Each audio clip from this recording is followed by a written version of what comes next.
Blood circulation चॅप्टरमध्ये आपल्याला इथून या नोट्सपासून स्टार्ट करायचं आहे. ठीक आहे, तर पहिल्यांदा काय आहे ब्लड. ओके, ब्लड सर्क्युलेशनमध्ये आपण पूर्ण ब्लड कसं सर्क्युलेट होणार आहे, ब्लडचे इम्पॉर्टंट कंपोनंट्स काय ते सगळं बघायचं आहे. ठीक आहे, तर ब्लडमध्ये काय आहे, ब्लडला आपण काय म्हणतो कनेक्टिव्ह टिश्यू म्हणतो. ठीक आहे, तर ब्लड काय आहे, कनेक्टिव्ह टिश्यू आहे. Blood contains, okay, blood contains fluid matrix plasma, fluid matrix plasma and formed elements. म्हणजे काय, ब्लडमध्ये काय काय प्रेझेंट असतं, फ्लुइड मॅट्रिक्स प्रेझेंट असते, प्लाझ्मा आणि फॉर्म्ड एलिमेंट्स प्रेझेंट असतात. ठीक आहे, तर मग प्लाझ्मा, ठीक आहे, प्लाझ्मा काय आहे, स्ट्रॉ कलर्ड विस्कस फ्लुइड आहे. ठीक आहे, आणि जसे वर्ड्स पार्ट करायचे, काय स्ट्रॉ कलर्ड आहे आणि विस्कस फ्लुइड आहे. प्लाझ्मा किती पर्सेंट असतो ब्लडमध्ये, 55% असतो प्लाझ्मा. ओके, पर्सेंटेज लक्षात ठेवायचं. प्लाझ्मामध्ये काय आहे, प्लाझ्मामध्ये 90 ते 92% काय आहे, वॉटर आहे आणि 6 to 8% काय आहे, प्रोटीन आहे. ठीक आहे, आता आपण पाहिलं की 6 to 8% प्रोटीन आहे. तर मग हे प्लाझ्मामध्ये प्रोटीन कोणते कोणते येतात, 3 प्रकारचे. ओके, कोणते कोणते, प्रोटीनमध्ये आहे फायब्रिनोजन, ग्लोब्युलिन्स आणि अल्ब्युमिन्स. ठीक आहे, फायब्रिनोजनचं काम काय आहे, clotting or coagulation of blood. म्हणजे काय, सरळ ज्यावेळेस एखाद्या जखम वगैरे झाली तर ब्लड एकदम वाहून जाऊ नये म्हणून त्याला काय करतं, ब्लडला ते क्लॉट करतं. ठीक आहे, किंवा कॉग्युलेशन म्हणतो आपण त्याला. ब्लडला काय करतं, ते घट्ट करतं आणि त्याच्यामुळे काय होतं की ब्लड फ्लो होत नाही जास्त. ओके, ठीक आहे, तर हे कोणाचं काम आहे, फायब्रिनोजनचं काम आहे.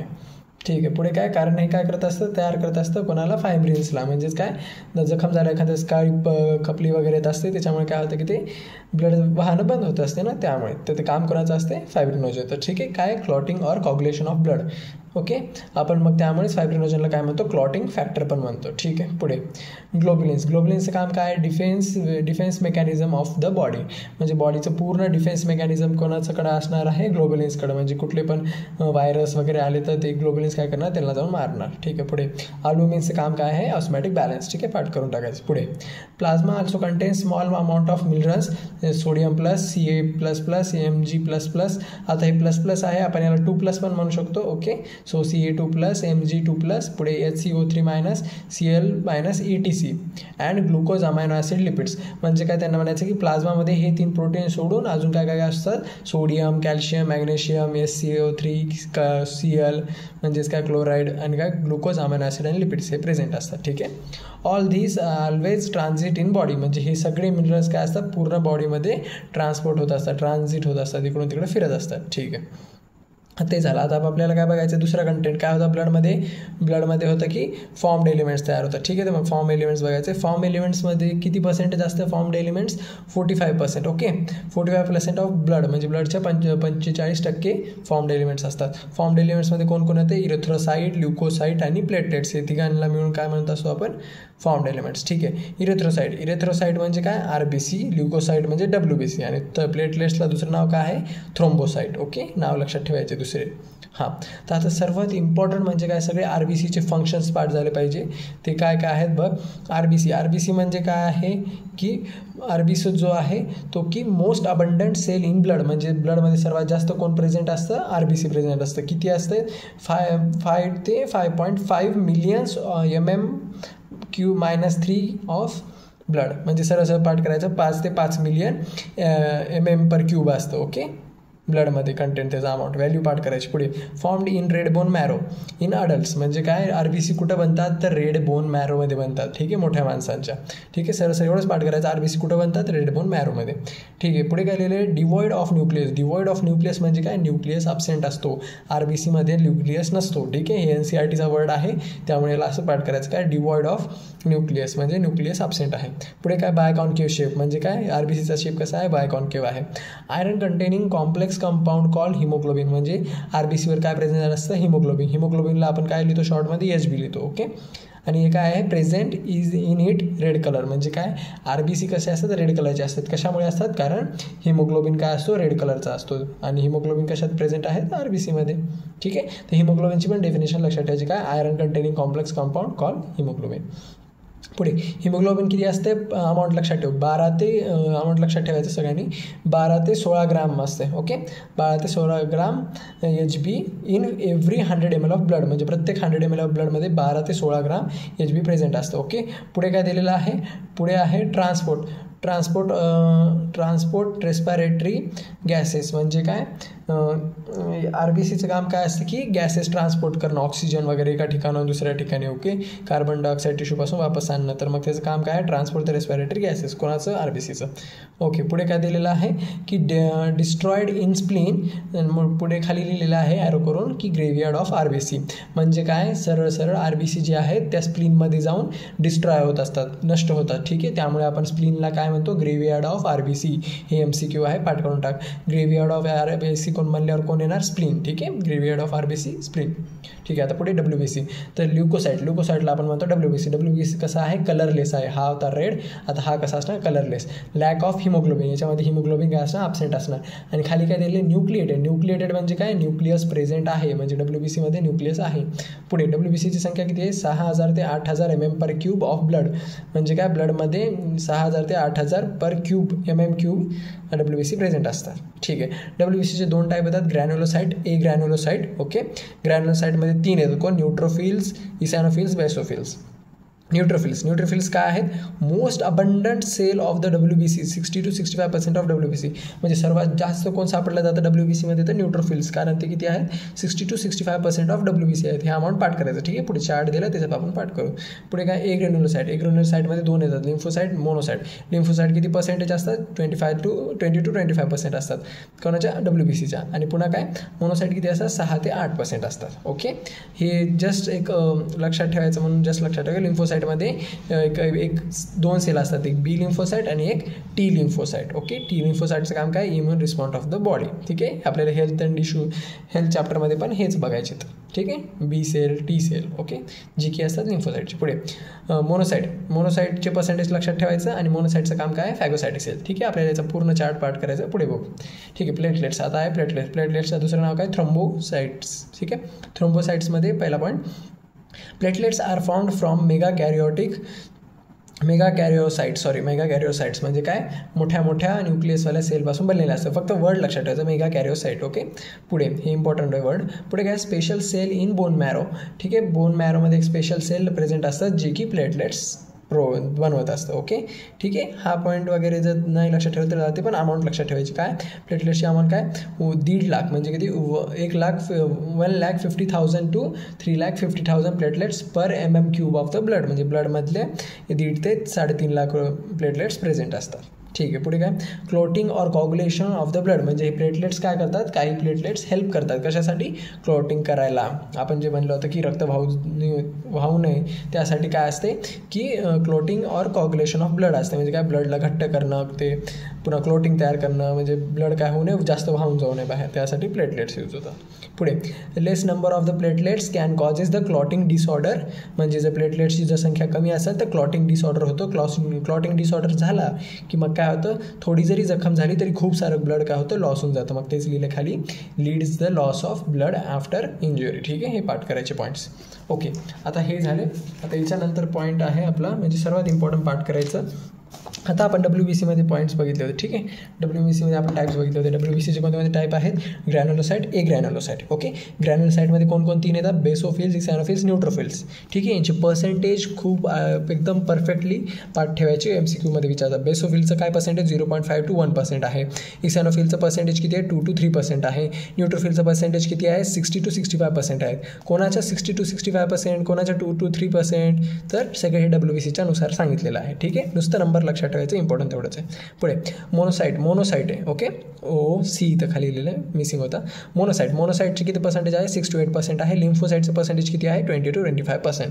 ठीक आहे, हे व्हॅल्यूज एकदम पाठ करायचे. एखाद्या वेळेस यांना ऑर्डरमध्ये लिहा पण म्हणू शकतात. ऑर्डरमध्ये लिहा म्हणजे कसं, सर्वात जास्त कोण, म्हणजे सर्वात जास्त न्यूट्रोफिल्स आहे, मग त्याच्याहून कमी कोण आहे, लिम्फोसाईट, मग त्याच्याहून कमी वाले लिहायचं लिम्फोसाईट, मग त्याच्याहून कमी कोण आहे, मोनोसाईटहून कमी कोण झाले, इसॅनोफिल्स, आणि सर्वात कमी कोण झाले, 0.5 वाले बेसोफिल्स. ठीक आहे, म्हणजे असे ऑर्डरने एखाद्या वेळेस लेवलला येऊ शकतं. ठीक आहे, त्यामुळे सगळे व्हॅल्यूज पाठ करायचे. पुढे दुसरं काय करायचं, यांचे फंक्शन पाठ करून टाकायचे. ठीक आहे, खूप इम्पॉर्टंट आहे, दरवर्षी MCQ येतो. तर बेसोफिल्सचं काय, इन्व्हॉल्ड इन इन्फ्लामेटरी रिॲक्शन्स, ठीक आहे. इन्फ्लामेटरी रिॲक्शन्समध्ये बेसोफिलचं काम होतं आणि बेसोफिल काय सिक्रेट करतं, हिस्टॅमिन, सेरोटोनिन आणि हिपॅरिन्स, मिसिंग होतं खाली लिहिलं. ठीक आहे. तर हे पाठ करून टाकायचे. ओके. पुढे eosinophil associated with allergic reaction resist infection. म्हणजे काय, जिथं पण ॲलर्जी वगैरे झाली किंवा ॲलर्जिक रिॲक्शन्स झाल्या बॉडीमध्ये, ठीक आहे, कुठल्या गोष्टीची ॲलर्जी झाली तर इसॅनोफिल्स काय होणार, त्या ठिकाणी जाणार आणि ॲलर्जीला मारून टाकणार, किल करणार. ठीक आहे. तर इसॅनोफिल्सचं ते काम असतं. पुढे काय, न्यूट्रोफिल्स आणि मोनोसाइट. न्यूट्रोफिल्स आणि मोनोसाइट या दोघांचे काम एकच आहे, काय, phagocytic in action destroy the foreign organisms. म्हणजे फायगोसायटिक इन ॲक्शन म्हणजे काय, खाऊन टाकणे. ठीक आहे. म्हणजे बाहेरचे जे सेल आले, व्हायरस सेल वगैरे आले, त्यांना काय करायचं, खाऊन टाकायचं काम असते. ठीक आहे. म्हणजे त्याला इन शॉर्ट मारून टाकायचं काम कोणाचं असते, न्यूट्रोफिल्स आणि मोनोसाइट्सचं. ठीक आहे. पाठ करून टाकायचे फंक्शन्स. पुढे आहे लिम्फोसाइट. लिम्फोसाइट्स काय, involved in immune response of the body. म्हणजे इम्युनिटी रिस्पॉन्ससाठी कोण जिम्मेदार आहे, कोण रिस्पॉन्सिबल आहे, तर लिम्फोसाइट्स. ओके. ठीक आहे. आता हे सगळे झाले इम्पॉर्टंट फॅक्टर्स पाठ करायचे. आता आपण पाहिलं होतं की याच्यामध्ये कशामध्ये, प्लाझ्मामध्ये काय असतात, फॉर्म्ड एलिमेंटमध्ये फायब्रिनोजन प्रेझेंट असते. ओके. तर हे पाठ करायचं. काय, क्लोटिंग फॅक्टर म्हणजेच काय असतं, फायब्रिनोजन. म्हणजे फायब्रिनोजनलाच आपण काय म्हणणार, क्लोटिंग फॅक्टर, आणि क्लोटिंग फॅक्टरलाच आपण काय म्हणणार, फायब्रिनोजन. ओके.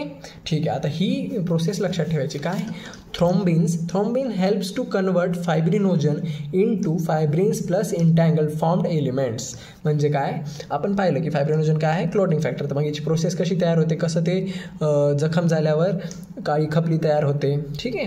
म्हणजे जखम झाल्यावर लागलेल्या ठिकाणी काही दिवसांनी रेडिश ब्राऊन कलरची किंवा ब्लॅक कलरची अशी खपली तयार होते ना, ब्लड फ्लो होऊ नये म्हणून, ती कशी होते ते बघायचे. तर ही प्रोसेस लक्षात ठेवायची. काय, thrombins helps to convert fibrinogen into fibrins and entangle formed elements. ठीक आहे.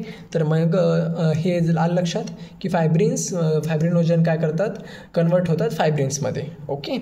आणि हे फायब्रिन्समध्ये कन्वर्ट होण्यासाठी कोण हेल्प करतं, कोण यांना फायब्रिनोजनला फायब्रिन्समध्ये कन्वर्ट करतं, तर त्याचा आन्सर आहे थ्रोम्बिन्स. असाच क्वेश्चन विचारतात. ओके. थ्रोम्बिन्सचं फंक्शन काय, फायब्रिनोजनला फायब्रिन्समध्ये कन्वर्ट करणं. ठीक आहे. त्यामुळे हे असं पाठ करून टाकायचं.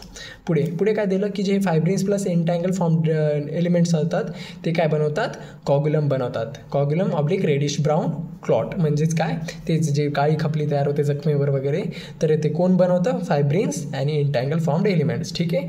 आपण इंटँगल फॉर्म्ड एलिमेंट्स नाही जरी म्हणलं, पण फायब्रिन काय बनवत असतं, कॉग्युलम बनवत असतं. ठीक आहे. मी तेच इथं लिहून दिले, द नेटवर्क ऑफ फायब्रिन्स कॉल्ड कॉग्युलम. म्हणजे काय, सरळ जे फायब्रिन्सचं नेटवर्क तयार होतं त्याला आपण काय म्हणणार, कॉग्युलम म्हणणार. ओके. तर हे स्टेटमेंट पाठ करायचं आणि हे कन्व्हर्जन पाठ करायचं. ठीक आहे. थ्रोम्बिनचं काम लक्षात आलं तुम्हाला लक्षात आलं थ्रोम्बिनचं काम काय आहे, फायब्रिनोजनला फायब्रिन्समध्ये कन्वर्ट करणं. बस. पुढे हार्ट. आता काय बघायचं आहे आपल्याला, हार्टचं इलेक्ट्रिक पोटेन्शियल पाथवे. ठीक आहे. म्हणजे काय, हार्टमध्ये ना एक एस ए नोड प्रेझेंट असतो. Okay. S A node present असतो जो की काय करतो, हार्टला पंप करण्यासाठी सिग्नल पाठवत असतो. एवढंच लक्षात घ्यायचं बस. आणि याचा फ्लो लक्षात घ्यायचा. ठीक आहे.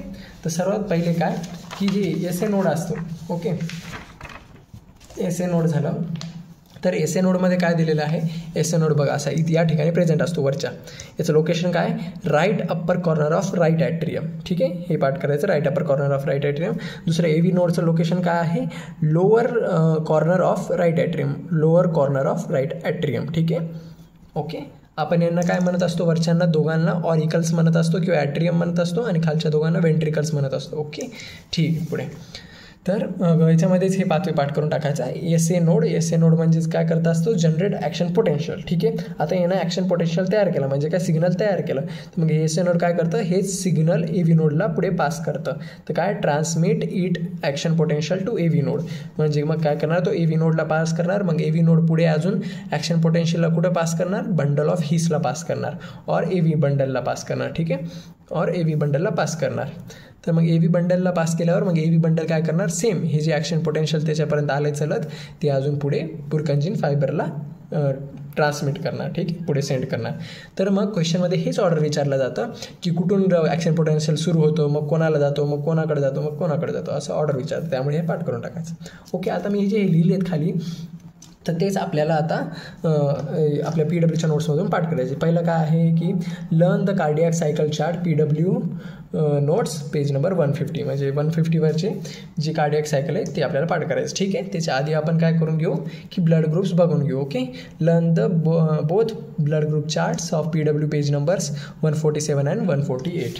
ठीक आहे. तर मग आपल्याला ब्लड ग्रुप बघायचं आहे. ओके. तर मग आता ब्लड ग्रुपमध्ये काय आहे, सरळ पेज नंबर 147वरचं. ओके, तर पेज नंबर 147वरचा ब्लड ग्रुप पॉईंट, आपल्याला ब्लड ग्रुप पॉईंट पाठ करून घ्यायचा आहे. पूर्ण चार्ट काय आहे दिले सरळ ब्लड ग्रुप 2 गोष्टींवर डिवाईड केलं जातं. ठीक आहे, बनवलं जातं. पहिलं काय आहे ABO ग्रुपिंग, दुसरं आहे RH ग्रुपिंग. ओके, RH ग्रुपिंगमध्ये कोण येतात, 2 येतात, RH पॉझिटिव्ह, RH निगेटिव्ह. ठीक आहे, आपण आता कसं ओळखायचं, तर RH पॉझिटिव्ह म्हणजे RH पॉझिटिव्ह ब्लड कसं असणार, असं ब्लड ज्याच्यामध्ये RH फॅक्टर प्रेझेंट आहे. ओके, ब्लडमध्ये जर RH फॅक्टर प्रेझेंट असेल तर त्याला आपण काय म्हणणार, RH पॉझिटिव्ह. आणि ब्लडमध्ये जर RH फॅक्टर अब्सेंट असणार, म्हणजे काय इथं चार्टमध्ये नो दिले. ठीक आहे, तर RH फॅक्टर जर अब्सेंट असेल तर त्याला आपण काय म्हणणार, त्या ब्लडला RH निगेटिव्ह ब्लड म्हणणार. ओके, तर चार्ट काय दिलेला आहे, RH पॉझिटिव्हमध्ये RH फॅक्टर प्रेझेंट असतं का, हो असतं. RH निगेटिव्हमध्ये RH फॅक्टर प्रेझेंट असतं का, नाही, नसतं. पुढे काय पाठ करायचं, RH पॉझिटिव्हमध्ये जे RH फॅक्टर आहे ते कोणावर प्रेझेंट असतं, RBCवर प्रेझेंट असतं. ओके, आणि RH निगेटिव्हमध्ये तर विषयच येत नाही, त्यामुळे तिथं पण नो येऊन जाईल. ओके, आता आहे ABO ग्रुपिंग. ABO ग्रुपिंगमध्ये काय असतात की 2 प्रकारचे गोष्टी वापरल्या जातात. पहिला आहे नॅचरल अँटीजन आणि दुसरा आहे नॅचरल अँटीबॉडीज. ठीक आहे, अँटीजनचं फक्त ही डेफिनेशन पाठ करायची. काय, chemicals that induce the immune response, म्हणजे काय, जी इम्युनिटीची रिस्पॉन्स आहे, म्हणजे ऑर्गॅनिझम्स वगैरे आले, काही व्हायरस वगैरे आलं, त्यांना मारण्याची जी रिस्पॉन्स आहे इम्युनिटीचा, ते काय करतो, वाढवतो. कोण वाढवतो, अँटीजन्स वाढवतो. ठीक आहे, तर त्याच्याकडे बघत असतं. आणि पुढे काय आहे, नॅचरल अँटीबॉडीज. अँटीबॉडीचं काम काय आहे, proteins produced in response to antigen, म्हणजे असे प्रोटीन्स तयार केले जातात जे की अँटीजनला पुढे हेल्प करतात. ठीक आहे, त्याला रिस्पॉन्ड करतात.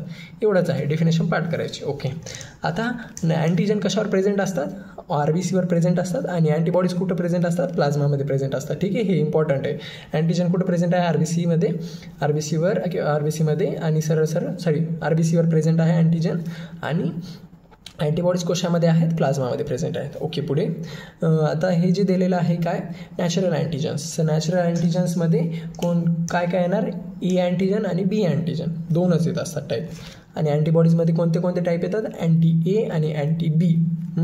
ठीक आहे, म्हणजे काय दिलेलं आहे, अँटीबॉडीज A आणि अँटीबॉडीज B असं दिलेलं आहे. ओके, हे 2 प्रकारचे असतात.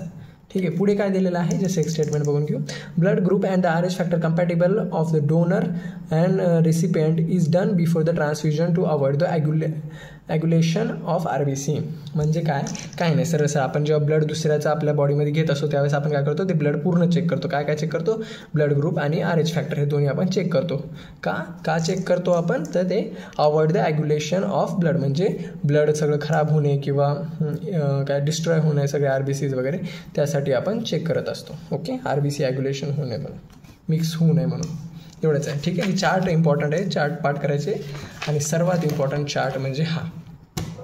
ठीक आहे, सरळ पाठ करायचं. काय, जर ब्लड ग्रुप A असेल तर ब्लड ग्रुप Aमध्ये अँटीजन कोणता प्रेझेंट असणार, अँटीजन A प्रेझेंट असणार. ओके, आणि जर त्याच्यामध्ये ब्लड ग्रुप Aमध्ये अँटीबॉडीज कोणती प्रेझेंट असणार, अँटीबॉडी B प्रेझेंट असणार. ठीक आहे, त्याला आपण अँटी-B म्हणणार. ओके, पाठ करायचं. पुन्हा ब्लड ग्रुप A असेल, ठीक आहे, तर मग ब्लड ग्रुप A कोणाकोणाचं ब्लड घेऊ शकतो, म्हणजे डोनर्स ग्रुप दिलेला आहे, म्हणजे कोणाकडून ब्लड घेऊ शकतो, तर ब्लड ग्रुप A वाल्याकडून तो ब्लड घेऊ शकतो आणि ब्लड ग्रुप O वाल्याकडून तो ब्लड घेऊ शकतो. ठीक आहे, आता ब्लड ग्रुप Bमध्ये बघायचं. ब्लड ग्रुप Bमध्ये अँटीजन कोण आहे, B, अँटीबॉडीज कोण आहेत, अँटी-A, आणि डोनर ग्रुप म्हणजे Bला कोण डोनेट करू शकतं ब्लड, तर ब्लड ग्रुप B पण याला डोनेट करू शकतो, म्हणजे याला ब्लड देऊ शकतो, आणि O पण याला ब्लड देऊ शकतो. पुढे AB ब्लड ग्रुप. आता AB ब्लड ग्रुप आहे तर अँटीजन कोणते प्रेझेंट असणार, A आणि B प्रेझेंट असणार. ओके, अँटीबॉडीज ही इम्पॉर्टंट आहे. काय, अँटीबॉडीज काय दिलेलं आहे, नील दिलेला आहे. नील म्हणजे काय, 0, म्हणजे काय, ब्लड ग्रुप AB मध्ये अँटीबॉडीज प्रेझेंट नसतात. ओके, ॲब्सेंट असतात. कशामध्ये, ब्लड ग्रुप Aमध्ये. इम्पॉर्टंट आहे, लक्षात ठेवायचं. आणि ब्लड ग्रुप AB ला कोण ब्लड डोनेट करू शकतं, ब्लड ग्रुप ABO, म्हणजे काय, ABला सगळ्यांचं ब्लड जमते, सगळ्यांचं जमते, ABचं पण जमते, Aचं पण जमते, Bचं पण जमते आणि Oचं पण जमते. पुढे आता आहे blood group O. Blood group Oमध्ये काय दिलेलं आहे, अँटीजन ऑन RBC, म्हणजे काय, अँटीजन त्या O ब्लड ग्रुपमध्ये कसं दिलेलं आहे, नील दिलेलं आहे. नील म्हणजे काय, 0, म्हणजे काय, ब्लड ग्रुप Aमध्ये अँटीजन काय असतात, ॲब्सेंट असतात. ओके, असं लक्षात ठेवायचं, पाठ करायचं. आणि मग O असल्या ब्लड ग्रुपमध्ये तर त्याच्यावर अँटीबॉडीज काय असणार, अँटी-A आणि अँटी-B प्रेझेंट असणार. ओके, पुढे ब्लड ग्रुप O असेल तर त्याला कोणाचं ब्लड जमणार, फक्त Oचंच जमणार. ठीक आहे, म्हणजे आपण याला Oच ब्लड ग्रुप डोनेट करू शकणार. ठीक आहे. त्यामुळे इथं खाली लिहून दिलेलं आहे की युनिव्हर्सल डोनर आहे ब्लड ग्रुप ओ, म्हणजे ओ जो आहे तो सगळ्यांना डोनेट करू शकतो, त्याचा ब्लड सगळ्यांना तो ब्लड देऊ शकतो आणि सगळे घेऊ शकतात. बट आणि पुढे काय दिलेलं आहे, युनिव्हर्सल रिसिपेंट काय आहे, ब्लड ग्रुप ए बी, म्हणजे युनिव्हर्सल रिसिपेंट म्हणजे काय, ब्लड घेणारा. तर मग तसा वाला कोणता आहे, ए बी, म्हणजे काय, ए बीला सगळ्यांचं ब्लड घेता येतं, म्हणजे त्याला जमत असतं. ठीक आहे, एवढंच पाठ करायचं. डन.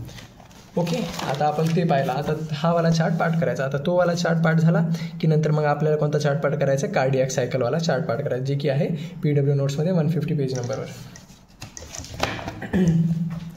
हां, तर माझा 150 पेज नंबरवरचा हा चार्ट कार्डियक सायकलवाला. ठीक आहे, याच्यामध्ये काय समजून घ्यायचं, सरळ सरळ हा चार्ट पाठ करायचा आपल्याला, हा वाला चार्ट.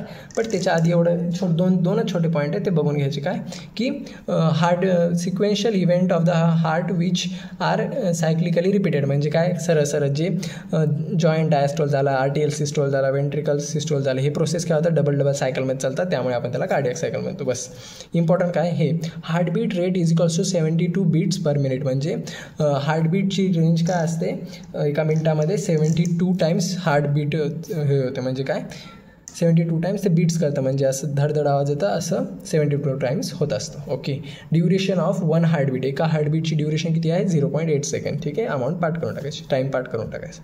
पुढे जॉईंट डायस्टोल किती वेळ असतो, 0.4 सेकंद असतो. RTL सिस्टोल किती वेळ असतो, 0.1 सेकंद असतो. आणि वेंट्रिक्युलर सिस्टोल काय असतो, 0.3 सेकंद असतो. ठीक आहे. हां, आता हे जे सिस्टोल डायस्टोल हे काय आहेत बघायचं. सिस्टोल म्हणजे काय, कॉन्ट्रॅक्शन, डायस्टोल म्हणजे काय, रिलॅक्सेशन. ठीक आहे. पुढे RTL सिस्टोलमध्ये काय होत असतं, हे इम्पॉर्टंट आहे, पाठ करून घ्यायचं.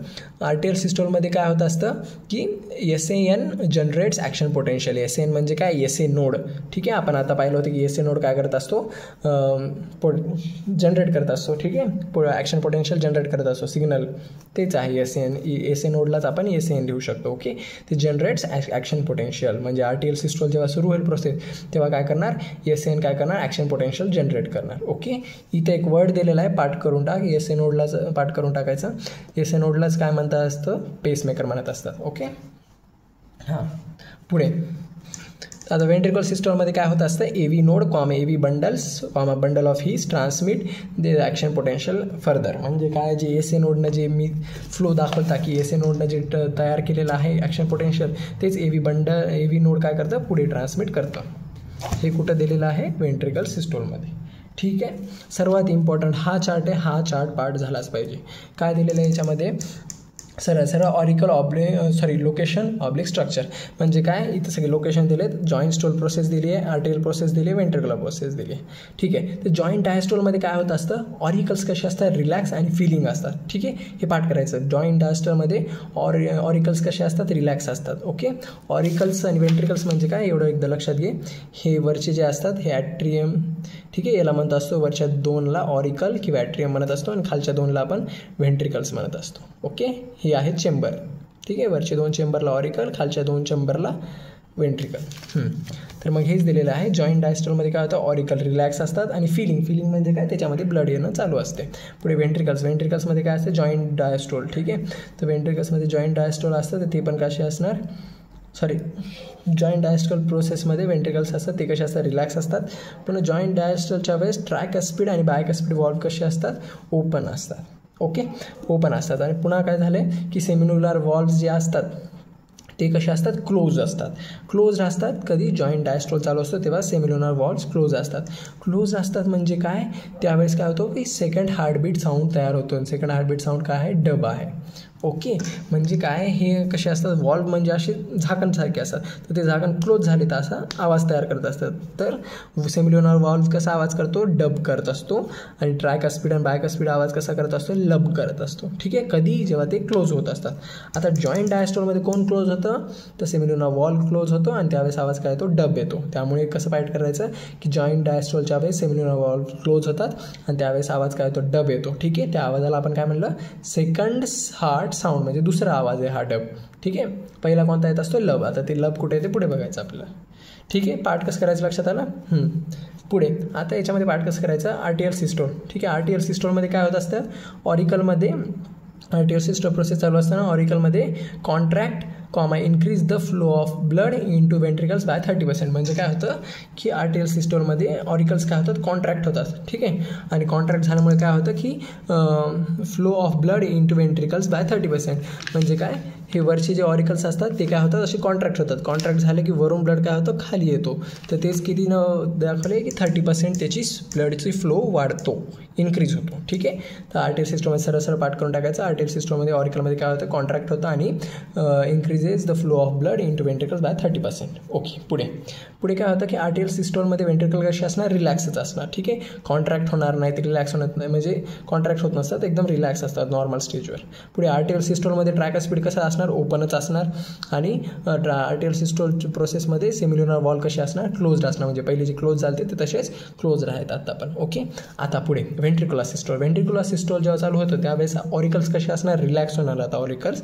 आणि वेंट्रिकुलर सिस्टोल म्हणल्यावर काय होणार, सिस्टोल म्हणजे काय असतं, कॉन्ट्रॅक्शन. तर मग वेंट्रिकल इथं काय होणार, कॉन्ट्रॅक्ट होणार, तेच दिलेलं आहे. वेंट्रिकुलर सिस्टोलमध्ये काय होणार, वेंट्रिकल्स कॉन्ट्रॅक्ट होणार. त्याच्यामुळे पुढे काय दिले, throw the out the 70 ml of blood oblique ventricles. म्हणजे काय, वेंट्रिकल्स कॉन्ट्रॅक्ट झाले तर वेंट्रिकल्स काय करतात, सगळं 70 ml ब्लड बाहेर फेकतात एका कॉन्ट्रॅक्शनमध्ये. तर त्याला आपण काय म्हणत असतो, स्ट्रोक व्हॉल्यूम. म्हणजे स्ट्रोक व्हॉल्यूम म्हणजे किती, 70 ml. बस एवढंच लक्षात ठेव. ओके, तर मग हे चार्टमधलं असं पाठ करायचं. काय होत असते, वेंट्रिकल्स इथं कॉन्ट्रॅक्शन होत असते वेंट्रिकुलर सिस्टोलमध्ये. आणि पुढे काय होते की वेंट्रिकुलर सिस्टोलमध्ये ट्रायकस्पिड आणि बायकस्पिड वॉल्व काय होतात, क्लोज्ड होतात. ठीक आहे, पाठ करायचं आपल्याला. ठीक आहे, सरळ तर याच्यामध्ये क्लोज्ड होतात. आणि क्लोज्ड जसं मी म्हणलं होतं, वॉल्व क्लोज झाले की काय आवाज तयार होत असतो. तर मग इथं आवाज कसा तयार झाला, लब झाला. आणि हा आवाज कसा असतो, फर्स्ट हार्ट साऊंड असतो. म्हणजे पहिल्यांदी हा आवाज येत असतो, लब. ठीक आहे, याला म्हणून आपण म्हणतो फर्स्ट हार्ट साऊंड. क्वेश्चन विचारू शकते की फर्स्ट हार्ट साऊंड कोणता आहे, तर मग आन्सर द्यायचं लब. ओके, आणि सेकंड कोण आहे, डब. लक्षात, वेंट्रिकुलर सिस्टोलमध्ये ट्रायकस्पिड आणि बायकस्पिड वॉल्व बंद होतात आणि बंद झाल्यामुळे आवाज काय होतो, फर्स्ट हार्ट साऊंडचा आवाज येतो, ते म्हणजे लब. आणि इथं करेक्शन करून घे, इथं ओपन करून घे. तर वेंट्रिकुलर सिस्टोल काय होतं, सेम्युलर वॉल्व्स काय होतात, ओपन होतात. ठीक आहे, नुसतं चार्ट रट्टा मारायचं आहे बस. आणि हा एक फॉर्म्युला रटून टाकायचा, काय, cardiac output equals to stroke volume into heart rate. बस. आता नेक्स्ट काय दिलेलं आहे आपल्याला, learn the ECG chart, PW notes page number 151वर. ठीक आहे, ECG चार्ट जो आहे तो नेक्स्ट पेजवर आहे, सॉरी 151वर आहे. ECG चार्ट म्हणजे बस एवढा हात छोटावाला, ही डायग्राम बघायची आणि ही चार्ट पाठ करून टाकायचं. याला म्हणतो असतो आपण ECG. ठीक आहे, वर खाली येत असते बघ आपण हॉस्पिटलला गेल्यावर ते स्क्रीनवर. ठीक आहे, याला म्हणतो असतो आपण ECG चार्ट. ते लॉंग फॉर्म काय, इलेक्ट्रोकार्डिओग्राफ. ठीक आहे, इलेक्ट्रोकार्डिओग्राफ म्हणतो आपण त्याला. सरळ एवढा चार्ट पाठ करायचा. पी वेव्ह म्हणजे काय, हे जे पी वरचं अशी वेव्ह दाखवते वरून खाली आलेली. ठीक आहे, पी वेव्ह काय दाखवत आहे, डिपोलरायझेशन ऑफ ॲट्रिया दाखवत आहे. पाठ करून टाकायचं. पुढे डिपोलरायझेशन ऑफ ॲट्रिया दाखवत आहे आणि त्या टायमाला काय होत असतं की कॉन्ट्रॅक्शन ऑफ ॲट्रिया होत असतं. ओके, म्हणजे काय, पी वेव्हमध्ये काय दाखवत आहे, डिपोलरायझेशन ऑफ ॲट्रिया दाखवत आहे. डिपोलरायझेशन ऑफ ॲट्रिया म्हणजेच काय असतं की कॉन्ट्रॅक्शन ऑफ ॲट्रिया. म्हणजे ॲट्रिया म्हणजे आपण पाहिले होते ना, हार्टमध्ये वरचे 2 असतात चेंबर, त्याला आपण ॲट्रिया किंवा ऑरिकल्स म्हणतो. ठीक आहे, तर त्याला काय होत असतं, ते कॉन्ट्रॅक्ट होतात, कॉन्ट्रॅक्शन होते. ठीक आहे, पाठ करायचं. पुढे QRS कॉम्प्लेक्स म्हणजे काय, हे ग्राफ QRS. ठीक आहे, या ग्राफ आला तर त्या टायमाला काय होत असतं की डिपोलरायझेशन ऑफ वेंट्रिकल होत असते. सरळ पाठ करायचं. QRS कॉम्प्लेक्स म्हणलं की काय, डिपोलरायझेशन ऑफ वेंट्रिकल्स. डिपोलरायझेशन ऑफ वेंट्रिकल्स आलं की म्हणजे त्याचं मिनिंग काय आहे, कॉन्ट्रॅक्शन ऑफ वेंट्रिकल्स. ओके, आणि सरळ लक्षात ठेवायचं, डिपोलरायझेशन म्हणजे काय, कॉन्ट्रॅक्शन. डिपोलरायझेशन म्हणजे काय, कॉन्ट्रॅक्शन. आणि रिपोलरायझेशन म्हणजे काय, रिलॅक्सेशन. RR लक्षात ठेवायचं. पुढे काय होते मग, टी वेव्ह म्हणजे काय, ही वेव्ह. ओके, ही अशी आलेली. तर टी वेव्ह आल्यावर काय होते, रिपोलरायझेशन ऑफ वेंट्रिकल्स. ठीक आहे, तर मग रिपोलरायझेशन ऑफ वेंट्रिकल्स म्हणजेच काय, रिलॅक्सेशन ऑफ वेंट्रिकल्स. म्हणजे वेंट्रिकल्स कसे होतात, रिलॅक्स होतात या टी वेव्हवर. ओके, आणि पुढे काय दिलं आहे, end of T wave marks the end of systole. बस एवढं स्टेटमेंट पाठ करून टाकायचं. ओके, हे चार्ट खूप इम्पॉर्टंट आहे, दरवर्षी क्वेश्चन येतात, हे पाठ करून टाकायचं चार्ट. ओके, बस. आता आहे नेक्स्ट काय दिलेलं आहे, सरळ डिसऑर्डर चार्ट. डिसऑर्डर म्हणजे काय, हे डिसीज वगैरे. ओके, जस्ट एक लक्षात ठेवायचं. काय, कार्डियक अरेस्ट म्हणजे काय असतं, हार्ट स्टॉप बीटिंग. ओके, हे वर्ड्स लक्षात ठेवायचे. हार्ट स्टॉप बीटिंग म्हणजे काय, हार्ट धडधड करणं थांबून जातं पूर्ण कार्डियक अरेस्टमध्ये. हार्ट फेलियरला काय म्हणतो आपण, heart is not pumping blood efficiently. म्हणजे एवढं लक्षात ठेव, enough to meet the need, heart is not pumping blood efficiently enough to meet the needs of the body. म्हणजे काय हार्ट फेलियर म्हणजे काय, हार्ट काय करते नीट ब्लडला पंपच करत नाही, त्यामुळे काय होतं सगळ्या बॉडीला ते ब्लड पोहोचत नाही, त्यामुळे त्या कंडिशनला आपण काय म्हणणार हार्ट फेलियर म्हणणार. ठीक आहे, हार्ट फेलियरचं आपण एवढंच लक्षात घ्यायचं, not pumping blood efficiently for body, असं सिम्पलमध्ये पाठ करून टाकायचं. ओके, पुढे काय दिलेलं आहे, अर्थेनोस्क्लेरोसिस ऑब्लिक CAD. CAD म्हणजे काय, coronary artery disease. Coronary artery डिसीजला दुसरं नाव काय, अर्थेरोस्क्लेरोसिस. ठीक आहे, याच्यामध्ये काय होतं एवढंच लक्षात ठेवायचं, deposit of Ca2+ fats cholesterol in the blood vessels. म्हणजे काय, जे ब्लड वेसल्स असतात, ब्लडचे जे पाईप असतात ज्याच्यातून ब्लड जात असतो, व्हेन झालं आर्टरी झालं, त्याच्यामध्ये काय होतं डिपॉझिट होतात. म्हणजे काय जमा होतात, कॅल्शियम 2+ जमा होते, फॅट जमा होते, कोलेस्ट्रॉल जमा होते, त्यामुळे काय होतात ते आर्टरी वगैरे काय होतं ब्लॉक होऊन जातात. ब्लॉक झाले, ठीक आहे, हे ब्लड याच्यातून जाणार असते तर इथे कॅल्शियम वगैरे जमा होते आणि ब्लॉक होतात, त्यामुळे काय होतं त्या कंडिशनला आपण काय म्हणतो कोरोनरी आर्टरी डिसीज किंवा अँथेरोस्क्लेरोसिस. ठीक आहे, पुढे high blood pressure. High blood pressure म्हणजे काय की जे repeated check of blood pressure of individual is greater than 140/90. म्हणजे 140/90 याच्यापेक्षा जर ब्लड प्रेशर जास्त असेल तर त्याला आपण काय म्हणत असतो हाय ब्लड प्रेशर. एवढंच पाठ करायचं. ओके, पुढे angina pectoris oblique acute chest pain. Angina pectoris acute chest पेनमध्ये काय होत असतं की not enough oxygen is reaching the heart muscle, it affects the blood flow commonly at the middle age and elderly. म्हणजे काय की angina pectoris oblique acute chest पेनमध्ये काय होत असतं की जे ऑक्सिजन आहे ते हार्टच्या मसलपर्यंत पोचतच नाही. जो पूर्ण हार्ट आहे त्याच्याच मसल्सला नीट ऑक्सिजन पोचला जात नाही, त्यावेळेस मग काय होतं चेस्ट पेन होत असतं. तर त्याला काय म्हणणार आपण ॲक्यूट चेस्ट पेन किंवा अँजायना पेक्टोरिस. हे सहजासहजी मिडल एजवाल्या लोकांना होतं आणि एल्डर म्हणजे एल्डरवाल्या लोकांना होतं. ओके, मिडल एज आणि मोठ्या लोकांना. पुढे काय दिलेलं आहे, एल्डर म्हणजे यंग म्हणजे लहान मुलांना. पुढे हार्ट अटॅक. हे इम्पॉर्टंट नाही बट हे इम्पॉर्टंट ठेवायचं काय की हार्ट मसल्सपर्यंत ऑक्सिजन नीट पोचत नाही, त्यावेळेस काय होणार अँजायना पेक्टोरिस किंवा ॲक्यूट चेस्ट पेन होणार. पुढे काय आहे हार्ट अटॅक. हार्ट अटॅकमध्ये काय आहे, heart muscle is suddenly damage by inadequate blood supply. म्हणजे काय हार्टच्या मसललाच ब्लड सप्लाय नीट म्हणजे पुरल्या जात नाही. ठीक आहे, नीट हार्ट्सच्या मसल्सलाच ब्लड सप्लाय होत नाही, त्यावेळेस काय होतो हार्ट अटॅक येत असतो. म्हणजे काय हार्टच्या मसलला जर ब्लड नीट नाही आलं तर हार्ट अटॅक येतो आणि हार्टच्या मसलला जर ऑक्सिजन नाही भेटलं तर ॲक्यूट चेस्ट पेन होतो, म्हणजेच अँजायना पेक्टोरिस डिसीज होतो. Okay, done. हे डिसीजेस पाठ करायचे इम्पॉर्टंट आहे.